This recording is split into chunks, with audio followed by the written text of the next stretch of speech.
Hey, what's up, you guys? I feel like I haven't really been satisfying the society content audience recently, so I wanted to share an essay that I wrote just because I talk about in this essay some of the things that I've been mentioning in my videos, but this time I actually have sources to back up the things that I'm saying instead of just sort of yapping and talking about my personal experience.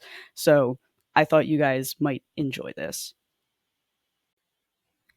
In our modern family gathering, silent around the fire, each individual has his head buried in his favorite magazine.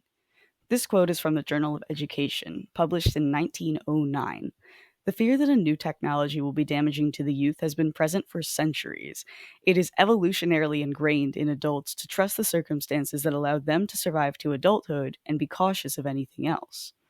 The rhetoric has been repeated time and time again. The idea of the good old days of the previous generations and the fear that kids these days are growing up worse. Why should the smartphone be any different from something like the book, which is clear now to be a silly thing to catastrophize? The answer to this question lies in the fundamental differences between the way that people interact with smartphones and any other technology from the past. Firstly, smartphone usage tends to reduce time spent with peers.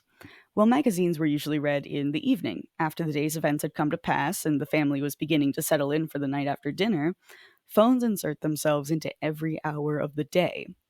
When NYU students were asked about their phone usage, the consensus was that the very first thing they do when they open their eyes in the morning is check their texts, direct messages, and social media feeds.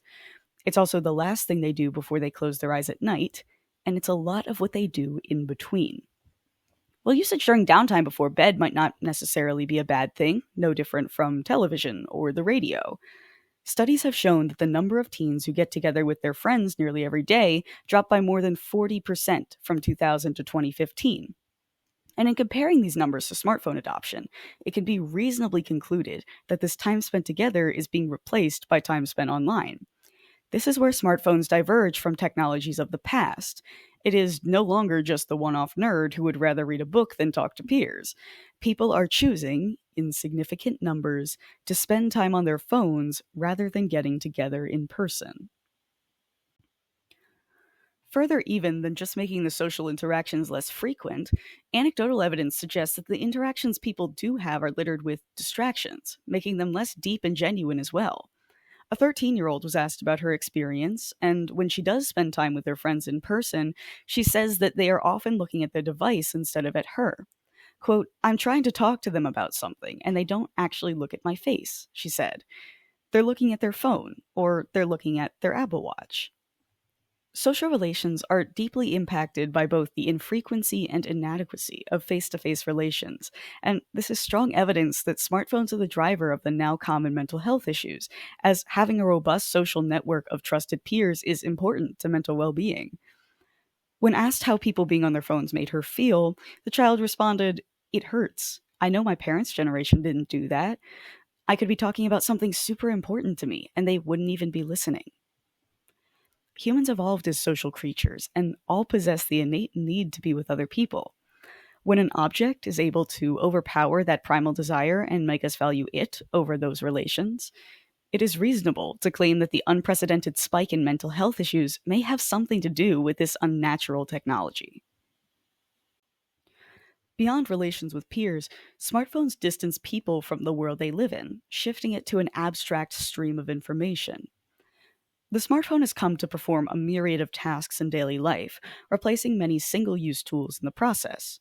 Previously, one had to carry around a Walkman, or similar device, and a CD to privately listen to music, and even then it was just a single album or mixtape. Smartphones give access to essentially all conceivable music in one place. Convenience in itself is not a bad thing, but it tends to distance the user from the task. Physical things like CDs, printed out photos, and tickets to events serve as connection points between the past and present, the concrete and the imaginary. Music is relatively abstract. You cannot see it, cannot touch it. The CD as a physical item holding the music bridges the gap and makes it physical, and in a way more real. When this tangibility is removed and it is all housed in the same all knowing screen, it becomes distanced from the real world. This is not the only item that phones have taken over.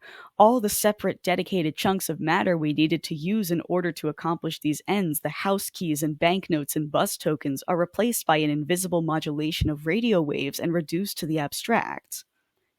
It is easy to find purposelessness in a world where so many of the daily tasks we are asked to perform do not feel real. It can become amplified by the fact that using a contemporary touchscreen device is almost absurdly easy. All it asks of us is that we learn and perform a few basic gestures, the familiar tap, swipe, drag, pinch, and spread. It requires so little effort to master, and so many daily interactions follow the exact same formula. Tap the phone a few times to open a map, walk to the train station, and then tap to scan your ticket. Tap the phone a few times to talk to a friend, tap to pay for food.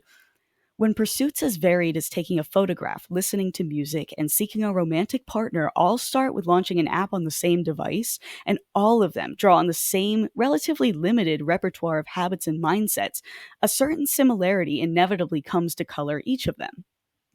We twitch through the available options, never fully settling on or for any one of them.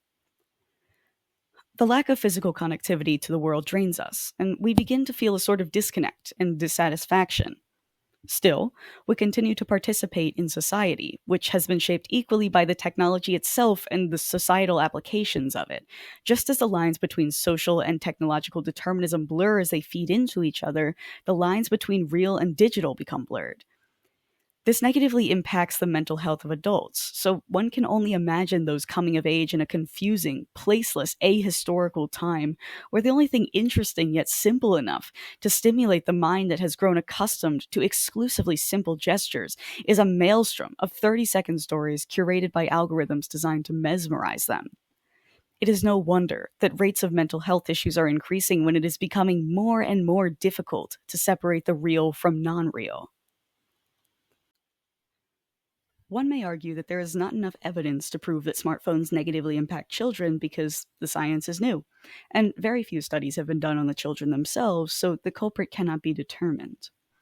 While it is true that the majority of studies on the topic were conducted with adults or college students, and that none included girls ages 10 to 14, which is a group that's been at the center of recent debates on the topic, things that are bad for adults tend to also be bad for children. When it was determined that smoking was hazardous to one's health, there was no need to do separate studies on children to say it would be harmful for them too. A feeling of disconnect from peers and lack of tangible connections may be worse for children and teenagers than for adults, but something that negatively impacts fully developed people can be assumed to be at the very least equally as harmful to children. It may also be argued that correlation does not equal causation, and so the phones may not be the issue at all, or more likely, that it's a combination of 8 different things, each of which is contributing a little bit, but none of which is the culprit. But people would rather just say, we found what the culprit is, and so the phones are blamed. These people believe that smartphones are only a small part of the problem, and while there is truth to the latter piece, that smartphones themselves might not be the only issue, I argue that smartphones are still the indirect cause of almost all of it. The smartphone has generally disrupted and changed society as a whole very quickly since their universal adoption, and so many external factors, such as concerns about safety from overprotective parents, may play more of a role because of the way these devices have the ability to communicate things like location. Similarly, the idea that children and teens go out and have unsupervised play less can not only be connected back to the smartphones and other screens replacing that time, but a feedback loop may begin. Less kids go outside, so less spaces are made for them outside, so they go outside even less. Things like the mall, the roller rink, and other places teens have traditionally gone to hang out with one another are disappearing and being replaced by online spaces. Humans are made to move, so this shift to a sedentary lifestyle so early on may also play a part. The list goes on and on. Most factors that can be reasonably linked to a decline in mental health share the similar catalyst of the smartphone. So, is the smartphone itself evil and to be kept away from children and teens at all costs? Not quite. In fact, if there was some sort of legislation to remove teenagers from social media, it likely wouldn't solve the mental health crisis. Teens would find ways around it, and for the ones who didn't, being displaced from their online communities may lead to different problems. The issue is the broader societal shift that smartphones have caused, reducing the outside world to something abstract and distancing people from their loved ones. This is much harder to pinpoint and study or attempt to fix.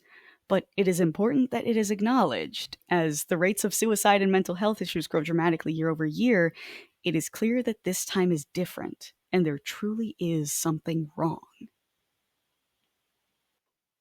All right, sources are going to be in the description if anyone's curious on any further reading. I honestly do recommend Greenfield and Haidt's articles a lot. I got a lot out of them.